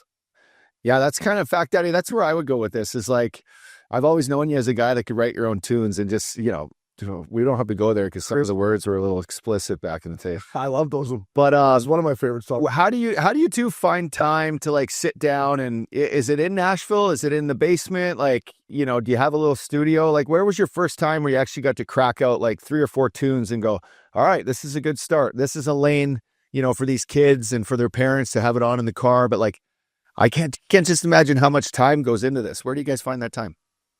Yeah, kind of. Yeah, I think we get together quite a bit. Again, too, and this kind of whole thing kind of started was way back. We went to like a Raffi concert and went to the show, and we just loved it. And we kind of had this idea like, oh, it'd be so funny, like these 2 children's musicians that think they're rock stars, and we just kind of slowly started like making these songs and trying to, like you said, trying to entertain my kids. And once we kind of got to Nashville, wife Dana, she kind of like, these are kind of getting better. Like, it'd be hilarious to, have an easy way to listen to them in the car and send to our friends and family and make their kids laugh. And she kind of gave us the nudge, like, why don't we try to do it? And so we kind of like bear down, like 3 years ago, like, hey, let's get together and actually hilarious, kind of seriously make silly songs. And we probably took it a little too serious, but it was hilarious. Brandon Walker from the Preds hooked us up with Chris Kimmer, who's a guy from Nashville, drummer from Nashville that's been down here for years and just amazing guy. But he has his own studio, so we got kind of hooked up with him and came in with these songs and didn't know what kind of we wanted to make them as good as possible. And he kind of came in and make them, took them to another level, showed us how to do it. And now we kind of feel like we've kind of got these songs that we did as good as we could, and the feedback from them has been awesome. But it's hilarious. Like having my kids, we'll get around, we'll mess around, and we'll say something crazy and watch my kids laugh. And like, oh, there's a hook. We just screamed coconut and they died laughing. I'm like, okay, we're building a song about being coconuts. And so it's all these like little things being around the kids. But Kelly comes down quite a bit, and yeah, it's just a fun little project. It is. Just to follow this up is, since I've had kids and now I have 3 of them, I've been to these live shows. I've been to fucking 3. It's crazy. Yeah, it is nuts. But I've been to like a live Coco Melon show, and Coco Melon, for the listeners out there who don't have kids, don't know what it is. This thing is like crazy. It's worldwide. It's in Asia. It's in Europe. And it's this little baby. You're not talking about Sydney Sweeney's hammers on Coco Melons. No, you're not talking about them. No, we're not. But we can if we want to. But like, it took its life of its own, and it's like as big as like Disney characters now and stuff. So, and I'm sure it all began as like, some artwork and, a couple songs and a little character. But do you guys foresee like the beginning of this? You got great characters. You built some good little, songs to go with them, and who knows where this can go? Figurines, a TV show. Is that sort of the goal with this, or, from the get-go? Yeah, kind of. Yeah, we've kind of started.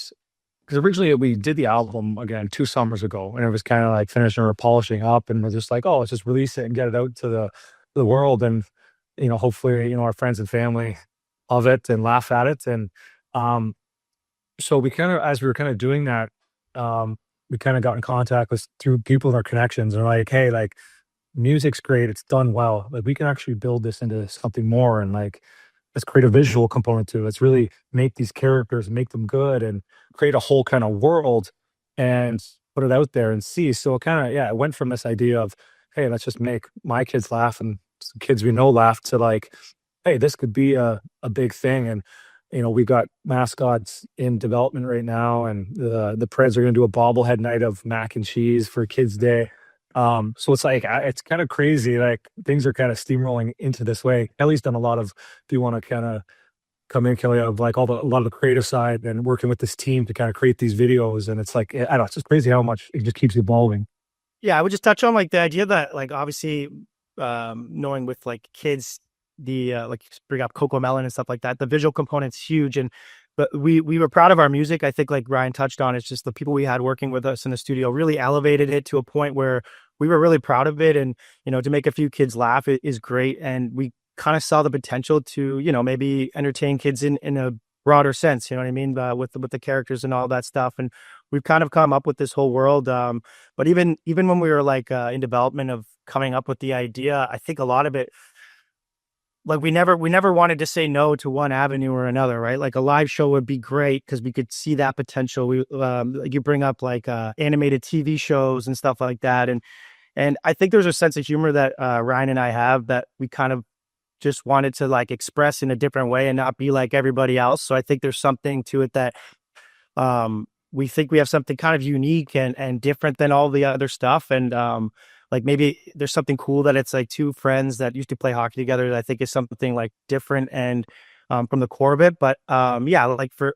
the kids' sake, I think we envision this to have a cartoon show with some other storylines with other characters beyond mac and cheese as well. But we also see like a live show where maybe the same, like we bring up Coco Melon again, they have like all their characters in costumes and kind of singing our songs. So that gives us the freedom to kind of be creative and create songs while, Ryan's still playing and we're doing other things. So we don't have to physically be there, and we get to kind of have fun with just doing the music side of it and letting other creative people kind of help us out with the other stuff. Kelly Factor. What's up, fellas? It's Swish checking in.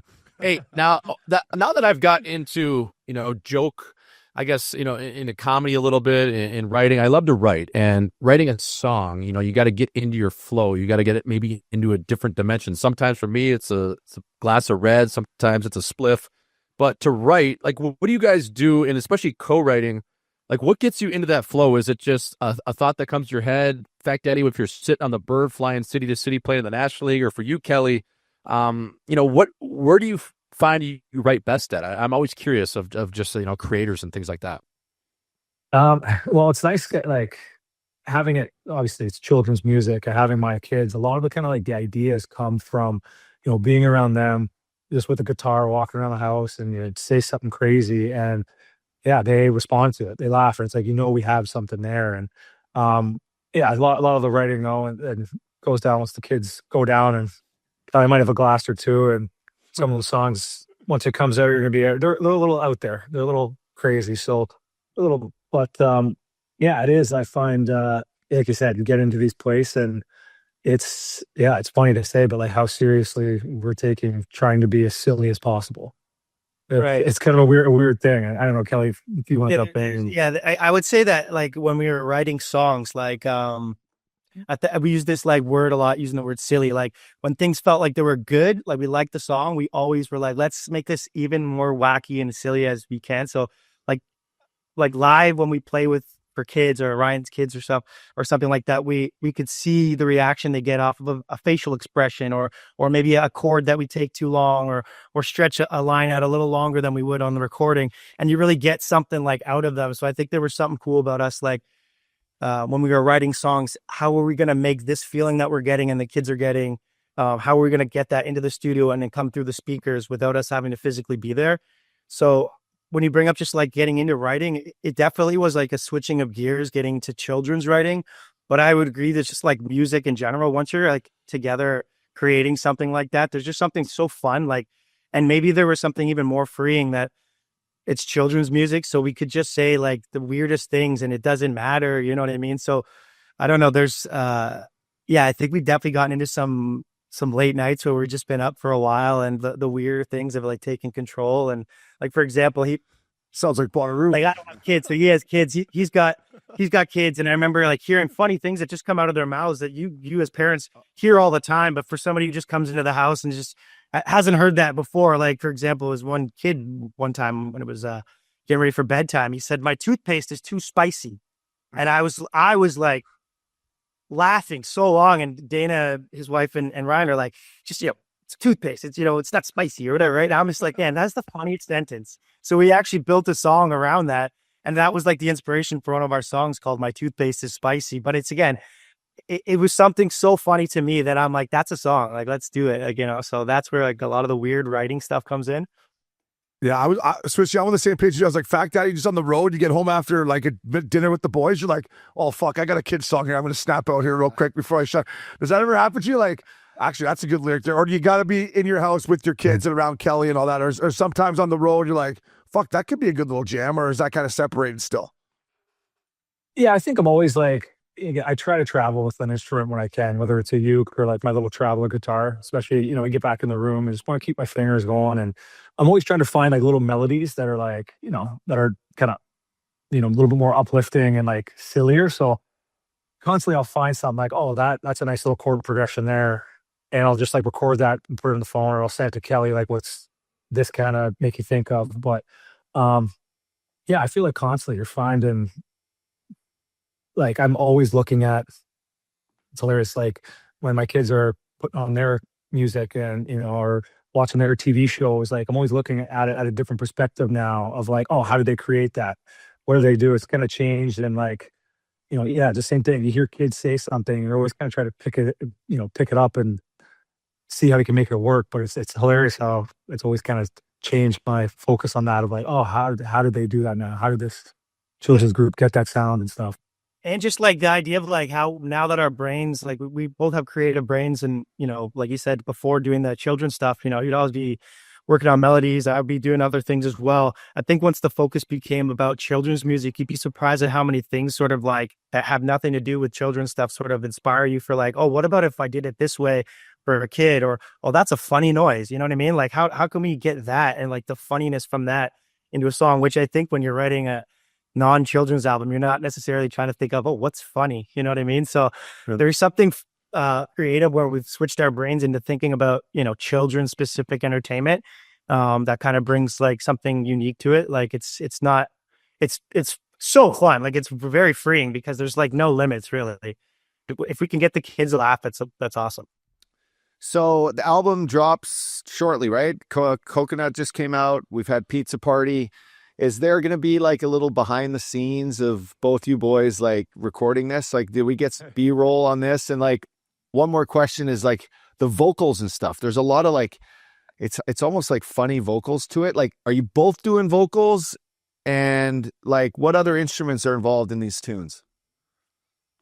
Yeah. So, well, I guess recording it, like part of this whole idea that we actually, and we kind of signed signed a contract with Jerry D or Mr. D, is, we had this idea of this kind of adult TV show of, these children's musicians that think they're rock stars and kind of pretty much, I don't want to say too much on it, but kind of like that. But as we recorded and we hired someone to film the whole thing. So, for like 3 days, we had documentary style that we have tons of footage of that we're going to eventually release. And sometimes we played into these characters a bit, maybe being, vulgar, trying to be a little bit more adult side of it. But there's just so much natural humor in there, in the studio, how we're doing animal noises and we're doing it for, 10 minutes straight, trying to make sure you sound like get the perfect chicken baa.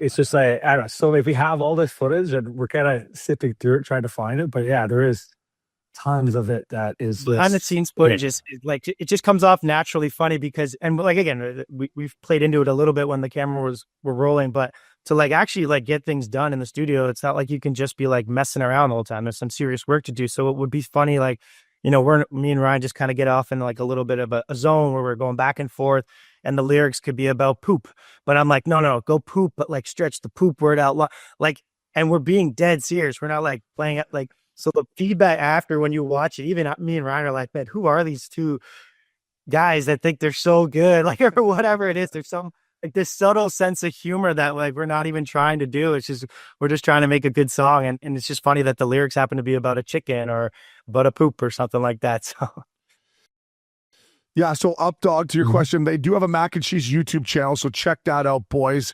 I will say, listen, I have 2 nephews, right? They're couple meat sticks.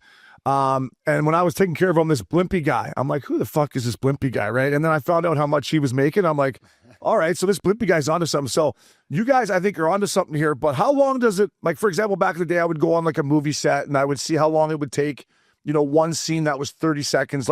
How long did it take you to complete, start to finish? I know you don't have to just ballpark it, but how long does it take to do one song? I'm sure our listeners can't even imagine how long it takes to just do one song. Yeah, it's quite the process. These two are short. A lot of them are short songs. With the kids' attention span, you're trying to get from, anywhere from a minute to a minute and a half. Or from reaching, we're getting to 2 minutes. So it is, quite elaborate. But I think going back to what Up asked, it's nice being in Nashville. Hey, we need a banjo player on this one. Our producer, who's Thomas Rhett's drummer, anything, time you need to drum, he was right there, which.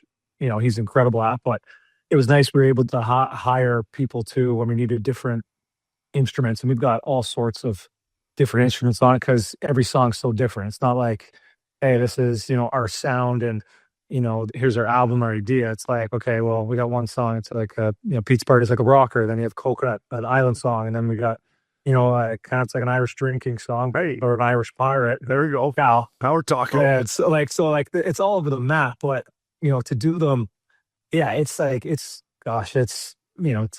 our best job was, it probably took, a day, it'd be for 6-8 hours in a studio to get that 1-2 song done. It really depends too. I feel that's great. Being in studio, we've gotten better too. I mean, it depends on the song and kind of what we think the end result is going to be. But I think we were fortunate that he's in Nashville, and a lot of these guys are in Nashville as hired guns to come into studios at all times. And you brought up Chris Kimmerman, our producer, and then also our sound engineer, Dan Davis. We just had a lot of really talented people in the studio with us. So if it was just me and Ryan, I'm sure these songs, we would still be working on them right now.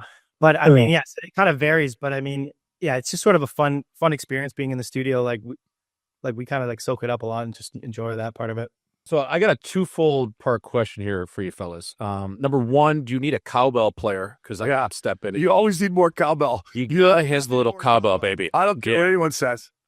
I'm going to come in with a crop top and a perm, and I'll be ready to go. And then love that. The second part of the question, can we get a Shane O'Brien-inspired title of a song called Spicy Tuna? Because I think that would make Obi's year if you had a song called Spicy Tuna. Yeah. I'm not telling you how to write songs or anything. I'm just throwing it out there as a suggestion. It's actually a brilliant idea. Yeah. I like the sound of the Irish drinking song. What one was that, Factor? I'm going to check it out after we record here.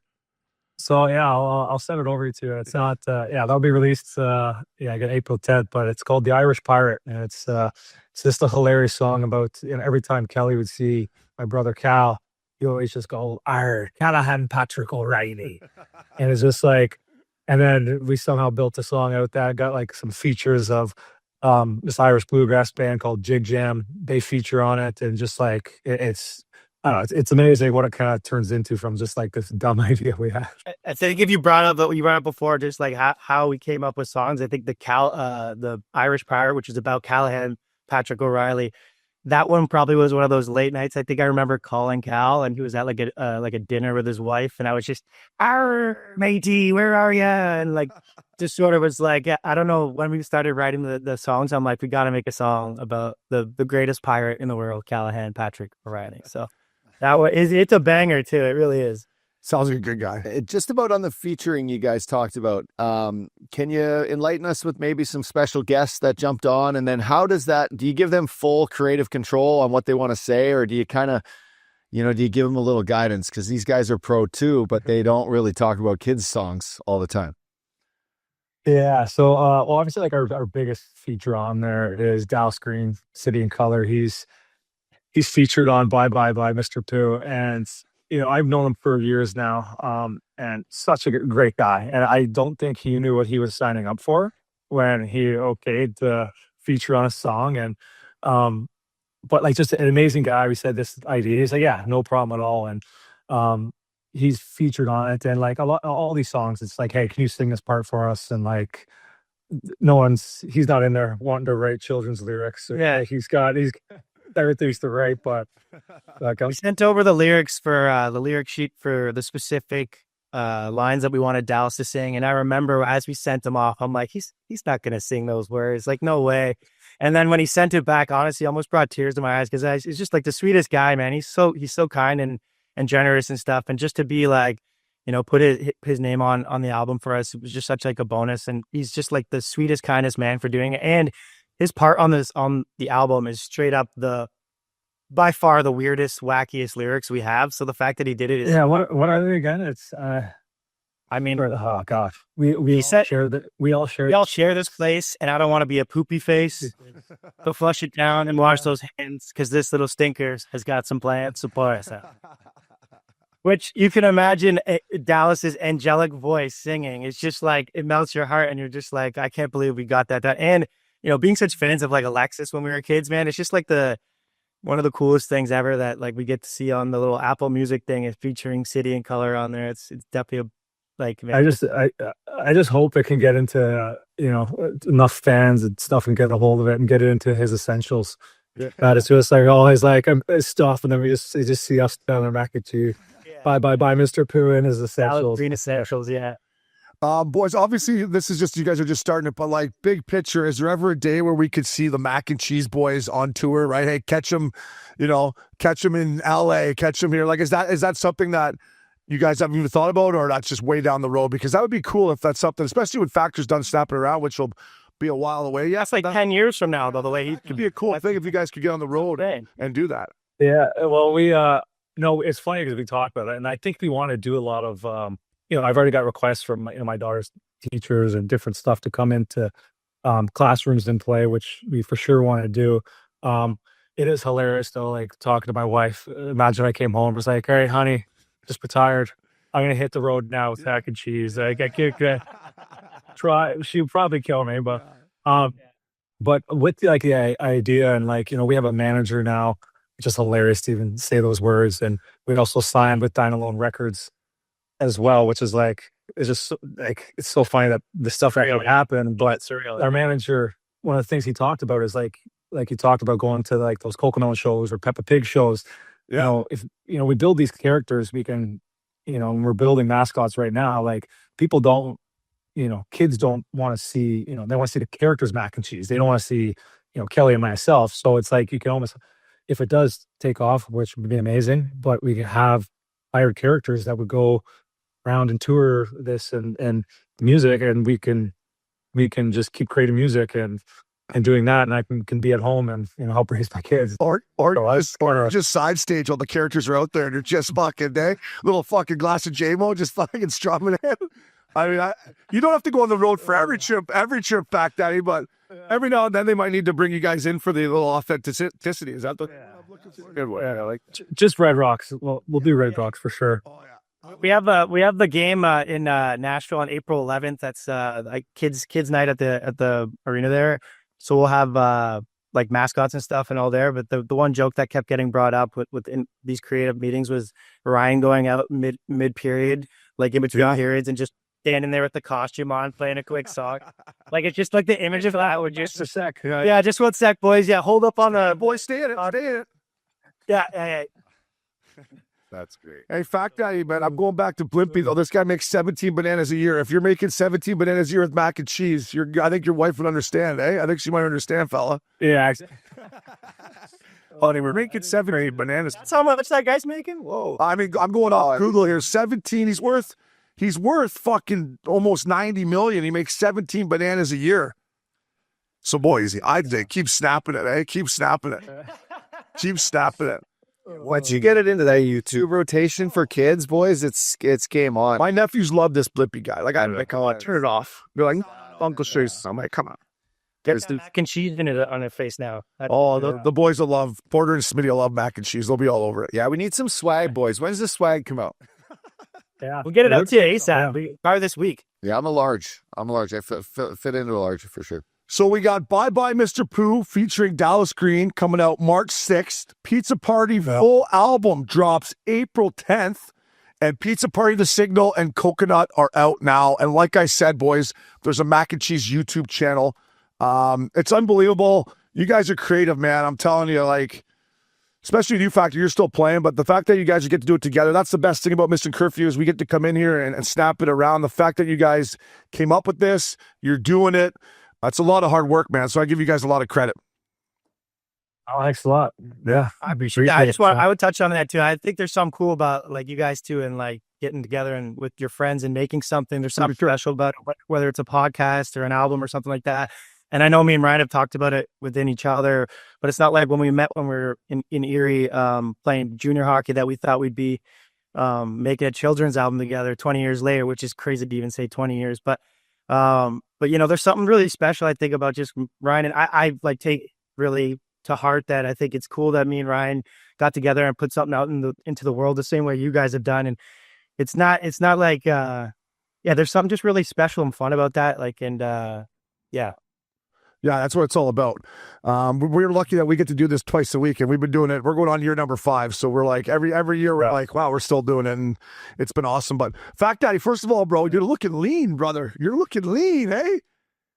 It's a skating game, man. You got to keep up to these young kids. Gosh, they just buzz around, just hanging off with your life sometimes. I know you can't even hook them anymore. Eh? You can't even allowed to hook them or hold out there anymore. Oh, yeah, it's not so fun. So bring up the boys have been using Pizza Party as their win song in the dressing room. Oh, nice. So which is getting a lot of plays these days, which is nice. Yeah, it's good for us. Never count out the friends, man. Never count them out. But the character they got in the dressing room, we said that from the start of the year.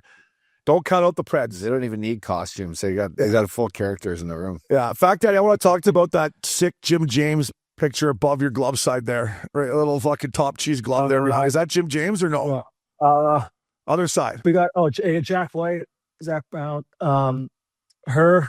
Oh, I thought Frank Ocean, Eddie Vedder, and then Neil Young there. Oh, right. Yeah. I thought that was Jimmy there. Another one's around the place. Jimmy's around here somewhere. Oh, I know he is. Oh yeah, Jimmy's up over the night wall there. Oh yeah. We got to head out to the Red Rocks to see another one of those shows, Jim. Oh, nothing better. I saw him back to back last summer at Red Rocks. It was unbelievable. Oh, I was hurting after though. Boys, we appreciate it. Fact Daddy, man, I love you. I miss you. Keep up the great work on and off the ice. Mac and cheese, check it out, fellas. Good luck the rest of the year, Fact Daddy. Kelly, good luck in LA doing your thing, and Updog will be waiting for his merch, so don't fuck around with it. Get it out. You'll be waiting. Appreciate it, fellas. Always love listening to you guys. I miss you guys. Can't wait to see you again. I think we're out. Towards the end of the year, we're in Anaheim, LA, so hopefully we can connect then for a few chilly ones. So miss you, boys. Thanks for having us. It's you guys do an unbelievable job. Appreciate it. Thanks, bud. Fellas, welcome back to Missin Curfew. Up dog, swishy swish. I love the fat guy, man. Mac and cheese. There's like a handful of guys that, when I see them, you two guys are one of them, Richardson, Lupul, O'Reilly. Like when I see him, I'm just like, I'm not lying. I just immediately when I saw him, I wanted to get pinned. I wanted to just get pinned with him. Yeah, I know. Ball of JMO. Blue light. It was such a treat. Like, it wasn't too long ago. I was in Nashville, and after the game, like, yeah, I actually got to see him down after the game stretching. He's a pro. Oh, he's the last guy to leave the barn. And I was last guy to leave the bar. Last guy to leave the barn. Yeah. That's what I'm saying. Like, fact daddy, I'm going to go across the street. Like, come on by. I got Christina here, and sure as shit, fucking 10 minutes later, he'd showered. He was fresh. He was over there. A couple beers, nothing crazy, but just always good to catch up with him. Like you said, he is a pro. So happy for what he's been able to do in his career, and just the way he still is the same guy. Yeah. Absolutely sick. Some guys play the game, Obi, as plumbers, and some guys are artists. And the fact that even just the way he plays hockey, you just know he's an artist. And it's cool. And even Kelly was touching on it, just to do something, to put it out there in the world and create something like they're doing with these songs, these children's songs. It's cool, man. It's just to be able to create something, kind of see it through and then build it. That's sweet. So I just, from songwriting to what they're doing to the vision they have, it's cool. But the fact that he's always had that in him. He's an artist. He is an artist. I mean, he used to just, the way he would dress for Bonnaroo, you thought he was like the main actor. Yeah. What time you going on, fella? What time is you going on? Take the Lumineers head job. I'll tell you what, though, we talk about this a lot, and Swishy, we all go through it. Updog went through it. You retire from hockey, and you're like, what's next? And yeah, he has 4 beautiful children. He'll be busy with that. But when you stop competing in the National League or wherever you're playing, he's already preparing for that, right? Like, he's already got something he's got passion for. So I just think this is, and he's going to play a lot longer, but I just think this is smart for him to, don't wait till you're done. You do have lots of free time as an NHLer, like, well, I didn't have 4 kids, but you do have some time down where you can do some stuff like this. I think it's smart. This is genius, actually. It's not just smart. They both use their old relationships together, the fact that they both love music, to create a world inside, a television that kids consume. It's when you have kids, it's exactly what they. Yeah. When you have kids, it's exactly what they want. They want characters in their life that say funny things that they can consume, and then the world and the floodgates open. And for him to be on the creative side of it, to have a live show, to have maybe a great YouTube channel, to have characters, to have swag, to have Christmas gifts of figurines that these kids open up, options are endless. So I don't just think it's like starting a band that they're doing. They're actually starting like a full cartoon world, and that is what's unique about the whole thing. Yeah, that was a good question about the YouTube. Like my 2 nephews, that's all they watch. YouTube, and there should be some restrictions on what they're watching. So I'm like, what the hell are you watching there, fella? Like, fuck. But like, you put restrictions on what you watch. Yeah, it's no kidding. Yeah, there should be. You're right about that, fella. I should put my own restrictions on. Hey, save myself from myself. But man, if you could go to YouTube, and I'm gonna go Blippy again. But like, the guy makes $17 million a year. My nephews went and saw him when he was in Peterborough and Oshawa. Like, who just says that Mac and Cheese couldn't be that? Like, there's a lot of upside for this. There's no downside for these guys. So the Bluey, for example, Bluey is an Australian cartoon show of these dogs, and they have a family, they have a house. I'm in New York. We went to this Bluey house that they have, and you walk in there and you go around and you're actually in the kitchen and you're in this, and the kids are like climbing up their bunk beds, and it's all the stuff from the TV show. It costs us like, I don't know, $75 for the kids to each go in there. Parents got to buy the kids figurines, and then at the end you take a picture with Bluey, and they're like real life. They get you coming, they get you going. Yeah, they get you coming, they get you going. But this rotation of people throughout the holidays were thousands per day. Oh, and then I went and took mushrooms and went and watched Cocomelon. So I had a couple of Cocomelon, a couple mushies to watch the Cocomelon show, and this thing is confetti everywhere, and they're dancing and they're singing, and I'm like, this is crazy. The products of these, people that create this are nuts. Swishy, how many other parents do you think were microdosed in there? Probably not just the Updog, but do you think there's other parents in there being like, this is the perfect time to take a little carbol microdose? It's all about microdose here. Well, I was going to say Updog went full chest Michael Michaels and just get stoned with the Woodland Fairies. He's over there just fucking licked. Well, I think I brought in maybe a screwdriver too. Actually, I don't think he could buy it. Bring the old. Oh my God. No. Anyways, hey, they're on to a great idea. Fact Daddy, that's awesome. Kelly James, thanks for joining us. Updog Swishy, always fun. Snap around with you boys. Thanks to Hall Pass Media, Kyle Casey, Conway, Max, the Ice Pick Pickup. That was Mr. Curfew. Fellas.